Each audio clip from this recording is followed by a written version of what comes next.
ಇನ್ನು ಮಹತ್ವದ ಬೆಳವಣಿಗೆಯೊಂದರಲ್ಲಿ ಬೀದರ್ ಜಿಲ್ಲೆಯವರಿಗೆ ಮತ್ತೆ ಸ್ಥಾನ ಸಿಕ್ಕಿದೆ. ಹೌದು, ಕೆಪಿಸಿಸಿ ಸಹಕಾರ ವಿಭಾಗಕ್ಕೆ ರಾಜ್ಯಾಧ್ಯಕ್ಷರಾಗಿ ಧನ್ರಾಜ್ ಎಸ್ ತಾಳಂಪಳ್ಳಿ ನೇಮಕವಾಗಿದ್ದಾರೆ. ಬೀದರ್ನ ಬಸವ ಕಲ್ಯಾಣ ಮತಕ್ಷೇತ್ರದಲ್ಲಿ ಆಕ್ಟಿವ್ ಆಗಿರುವಂತಹ ಪಾಲಿಟಿಷಿಯನ್, ಹಲವು ವರ್ಷಗಳಿಂದ ಶೈಕ್ಷಣಿಕ ಕ್ಷೇತ್ರದಲ್ಲಿ ಕ್ರಾಂತಿಯನ್ನ ಮೂಡಿಸಿದ್ರು.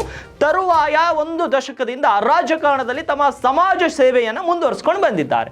ಇನ್ನು ಕಳೆದ ಚುನಾವಣೆಯಲ್ಲಿ ಬಸವ ಕಲ್ಯಾಣ ಕ್ಷೇತ್ರದ ಪ್ರಬಲ ಟಿಕೆಟ್ ಆಕಾಂಕ್ಷಿಯಾಗಿದ್ರು. ಇನ್ನು ಕಾಂಗ್ರೆಸ್ ಪಕ್ಷದಿಂದ ಸಾಕಷ್ಟು ಜನರ ನಡುವೆ ಪೈಪೋಟಿ ಇತ್ತು, ಆದರೆ ಸಮಾಜ ಸೇವೆಯನ್ನ ಮಾಡಿ ಟಿಕೆಟ್ ಅನ್ನ ಇವರು ಕೇಳಿದ್ರು. ಇನ್ನು ಕೆಪಿಸಿಸಿ ಅಧ್ಯಕ್ಷ ಡಿ.ಕೆ. ಶಿವಕುಮಾರ್ ಅವರಿಂದ ಈ ಒಂದು ನೇಮಕಾತಿ ಆದೇಶ ಪತ್ರ ಬಂದಿರುವಂತದ್ದು ಏನು ಬೀದರ್ ಜಿಲ್ಲೆಗೆ ಇದು ಒಂದು ದೊಡ್ಡ ಮಟ್ಟಿಗೆ ಒಂದು ಯಶಸ್ಸು ಅಂತ ಹೇಳಬಹುದು. ಯಾಕಂದ್ರೆ ಸಹಕಾರ ಕ್ಷೇತ್ರದ ಏನು ಕೆಪಿಸಿಸಿ ಬೇರೆ ಬೇರೆ ಸೆಲ್ಗಳಿರುತ್ತಲ್ಲ, ಅದರಲ್ಲಿ ಈ ಸಹಕಾರ ಕ್ಷೇತ್ರ ಕೂಡ ಆ ಒಂದು ವಿಭಾಗಕ್ಕೆ ರಾಜ್ಯಾಧ್ಯಕ್ಷರಾಗಿ ಬೀದರ್ ಜಿಲ್ಲೆಯವರೇ ಆಯ್ಕೆಯಾಗಿರುವುದು ಜಿಲ್ಲೆಯ ಜನರಲ್ಲಿ ಕೂಡ ಹರ್ಷ ಮನೆ ಮಾಡಿರುವಂಥದ್ದು.